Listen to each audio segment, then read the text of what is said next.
Estamos acá en el estudio con Emilio Sutherland. Emilio.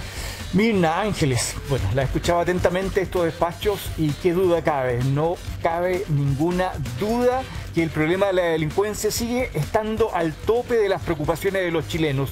¿Y por qué razón? Porque en el último tiempo por lo menos se ha detectado la presencia de 4 organizaciones criminales internacionales, extranjeras, que están operando en nuestro país. Y se están produciendo delitos que no eran muy frecuentes en Chile, como por ejemplo la extorsión, el secuestro o la trata de personas justamente con fines de explotación sexual. Estamos con don Héctor Arenas, ex oficial de investigaciones, experto analista en el tema de la delincuencia y organizaciones criminales. Veamos una nota del periodista Cristian Acuña.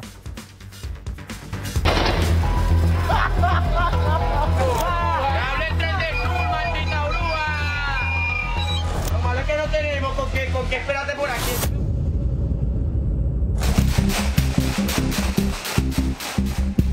Asesinan, secuestran, extorsionan, torturan, se dedican al sicariato, a la trata de personas, trafican drogas, entre otros delitos. Es el llamado Tren de Aragua, una organización criminal venezolana que ha expandido sus tentáculos a Colombia, Ecuador, Perú, Brasil y últimamente Chile. Cuidado. ¡Maldito sapo! ¡Toma, Son pantallazos de un video grabado por ciudadanos venezolanos asesinando a otros compatriotas suyos en Bajos de Mena, comuna de Puente Alto. El registro es muy crudo y no puede ser exhibido. Se presume que sería uno de los últimos hechos delictuales protagonizados por miembros del Tren de Aragua, asentados en nuestro país. Una historia que hace meses parece haber comenzado a escribir sus capítulos en nuestro territorio. Ya bueno, aquellos parroquianos que tienen contra, si no copia van a llevar el plomo también. Este video corresponde a la ciudad de Arica. 2 integrantes del Tren de Aragua llegan a un céntrico domicilio donde vivía una mujer que no aceptó pagar dinero cobrado como extorsión. Frente a esto, la secuestran. Es trasladada hasta una improvisada casa ubicada en la toma del Cerro Chuño. Lo que vino fue la tortura. En un descuido de sus captores, escapó y denunció lo ocurrido. Este grupo en particular funciona sobre la base de la extorsión, sobre la base del miedo y sobre la base de infundir respeto a través de estos actos, digamos, atroces que hemos presenciado el día de hoy. La denuncia fue pieza clave para que la Fiscalía de Arica y la PDI diera un duro golpe a esta célula del Tren de Aragua alojada en una periférica toma de la ciudad. 17 detenidos, además de la incautación de teléfonos celulares en la cárcel de Hacha de otros integrantes de la organización, dispositivos que mantenían grabaciones de sesiones de tortura y registros de sus andanzas en nuestro país.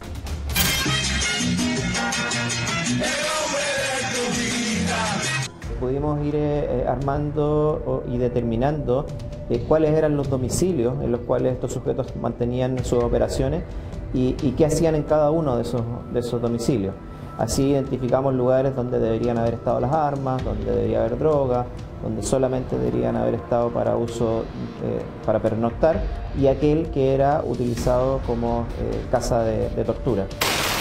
Una operación como la que parece tener el Tren de Aragua en Chile, en Brasil, en Ecuador, en Perú y en Colombia no la había tenido antes ningún grupo criminal venezolano. Mira, maldito zancudo. El Tren de Aragua ha seguido de alguna manera la ruta de la migración venezolana. Entonces, ¿por qué? Bueno, porque les ha facilitado mezclarse con los migrantes, porque les ha facilitado llegar a los sitios, porque entre sus principales primeras víctimas están los propios venezolanos. Así lo comprobó la PDI en La Serena. Estos integrantes del Tren de Aragua, detenidos por la policía, se dedicaban exclusivamente a extorsionar a mujeres venezolanas que ejercían el comercio sexual.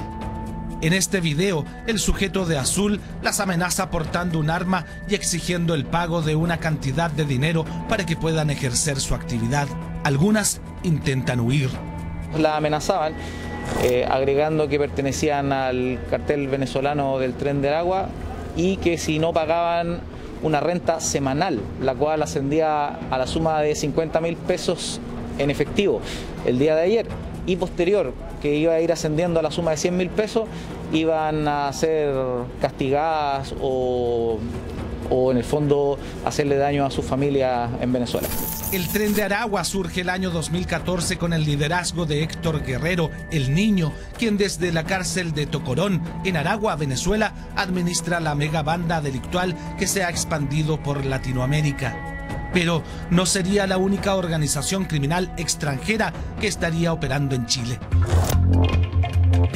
El propio subsecretario del Interior, Manuel Monsalve, en entrevista con Las Últimas Noticias, reconoce la presencia en nuestro país de 3 de las organizaciones más peligrosas del mundo: el Tren de Aragua, además de las mexicanas Jalisco Nueva Generación y Cartel de Sinaloa.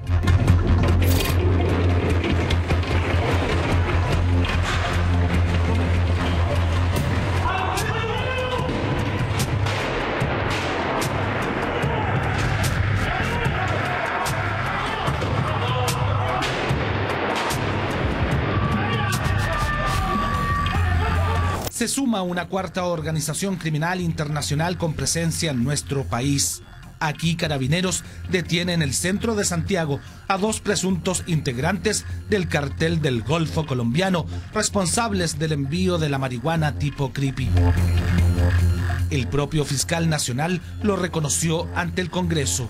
Y así también encontramos, ¿no es cierto?, ya el clan o el cartel del Golfo de Colombia, que posee una presencia permanente a través del envío de la marihuana de creepy. Los detenidos en la operación realizada por Carabineros habrían sido integrantes del ejército colombiano, que luego pasaron a ser importantes piezas para la internacionalización del clan del Golfo. Por su entrenamiento militar hubo que seguirlos con drones y no por tierra. Llevaban 700 kilos de marihuana creepy, avaluada en más de 3.000 millones de pesos. Sabíamos que los agentes, y no solo esto, sino que la intervención que íbamos a materializar al momento de la detención necesitaba tener características especiales. Así ha avanzado la presencia en nuestro país de las organizaciones criminales y de narcotráfico más peligrosas del mundo. Un problema de seguridad que las autoridades intentan combatir con la designación de fiscales especiales e investigaciones secretas. La lucha contra el narco suma y sigue. De verdad, un desafío mayor para las autoridades, para la policía, Ministerio Público. Incluso en los últimos días se ha conocido que varios fiscales que han estado investigando a estas organizaciones criminales, principalmente el Tren de Aragua, han sido amenazados de muerte. ¿Qué nos pasó? Le vamos a preguntar al ex prefecto de investigaciones, quien incluso trabajó para Naciones Unidas investigando estas organizaciones criminales en Centroamérica. Prefecto Arena, ¿qué nos puede decir? ¿Por qué hasta hace algunos años, Chile era un paraíso a nivel latinoamericano en cuanto a la no existencia o poca frecuencia de delitos como la extorsión o el secuestro? Sin embargo, ese ya está convirtiéndose en un delito frecuente. ¿Qué pasó? Hola, Héctor. Bueno, ¿qué tal? Hola, ¿qué tal? Bueno, pienso que pecamos de soberbia. Esto ya se venía vislumbrando. Habían algunos indicios que indicaban que habían amenazas emergentes que iban tarde o temprano a llegar a Chile.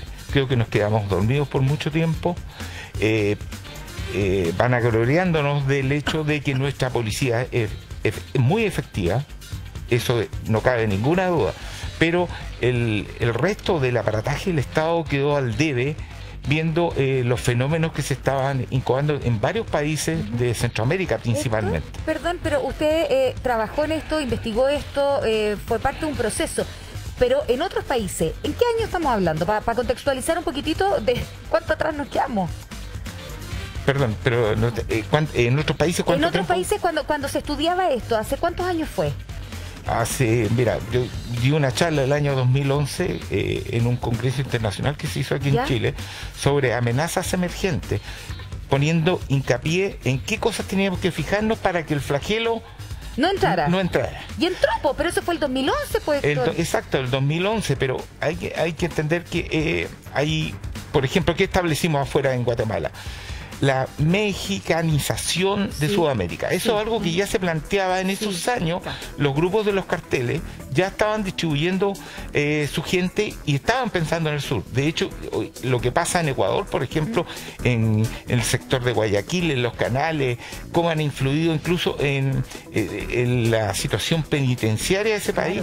Todo eso es motivado por carteles que vienen de otros lados. Ya, y cuando hablamos de estos carteles, Héctor, si pudiésemos especificar, ¿es solo droga? Es decir, el adueñarse de estos territorios con este nivel de agresividad o con este nivel de delincuencia, porque es otro tipo de delincuencia, claramente, ¿no? Con tortura incluida y todo, con alto poder de fuego, ¿es solamente para insertar droga y apoderarse de los terrenos o hay otro trasfondo? Hay varios trasfondos. Aquí hay que entender que este fenómeno hay una diversificación de la delincuencia. No es solamente droga. Hay otros delitos asociados, porque evidentemente estos sujetos, como son delincuentes, cuando no están traficando droga, están ejerciendo otro tipo de funciones que le otorgue algún beneficio, ya sea trata de personas, extorsiones, otro tipo de delitos, secuestros express, por ejemplo, que nosotros lo veíamos, imagínate el año 2008, veíamos secuestros en un sector en San Marcos, una ciudad, donde incluso desmantelamos entera una comisaría de policía que está involucrada en los hechos. A ese punto nosotros tenemos que evitar que de alguna manera logren corromper el entramado social y del Estado. Exacto. Héctor, una pregunta para ir un poquito más atrás, para definir bien primero, ¿qué es el Tren de Aragua? Y dos, ¿por qué a esta organización criminal que tiene su origen en Venezuela le podía interesar Chile? Mira, Chile en este momento le otorga un montón de facilidades a los delincuentes. Primero, el ingreso que no está bien controlado. Eso, qué duda cabe. Y ahí hay que poner un énfasis. Nosotros tenemos que blindar de alguna manera la frontera porque ya sabemos cómo están ingresando. Sabemos que están en forma ilegal, sabemos que vienen cargados incluso, o sea, traen un cargamento de drogas cuando ingresan al país. Sabemos que esto son oleadas. Ahora, desconocemos si detrás de esto hay incluso motivaciones políticas. Entonces, hay muchas cosas que analizar en ese sentido. ¿Por qué dice motivaciones políticas? Porque vienen de Venezuela. ¿Pero motivaciones políticas en qué sentido? Porque se lo pregunto porque incluso ha habido aquí, circulan, digamos, ¿no es cierto?, algunas tesis, que no sé qué tan serias serán, de que poco menos que el gobierno de Maduro dejó salir a los delincuentes para que vinieran a Chile, ¿no es cierto?, a hacer de la suya, cuestión que resulta bastante un poquito como mucho quizás, ¿no? Porque no hay ninguna base para pensar algo así, digamos, prueba. Pero podría haber algo parecido, digamos, no sé, cuando usted habla de lo político.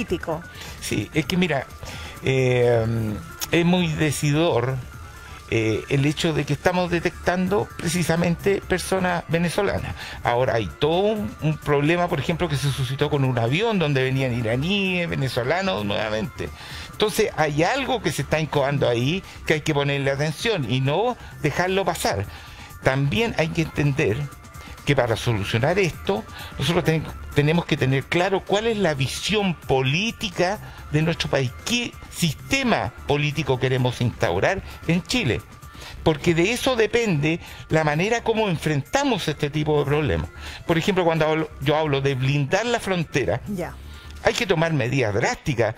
Si sabemos que están ingresando en forma irregular, tenemos que tomar una medida, o por último, incluso cerrar la frontera, si es necesario. ¿Pero cómo se cierra una frontera? Bueno, aquí hay varias preguntas ahí que nos quedan por hacer, porque tenemos una frontera extremadamente larga, porosa, difícil, ¿no es cierto?, de controlar, y esto explica por qué, efectivamente, tanto en el gobierno actual como en el gobierno anterior, particularmente, hubo tanto ingreso, y en el gobierno anterior.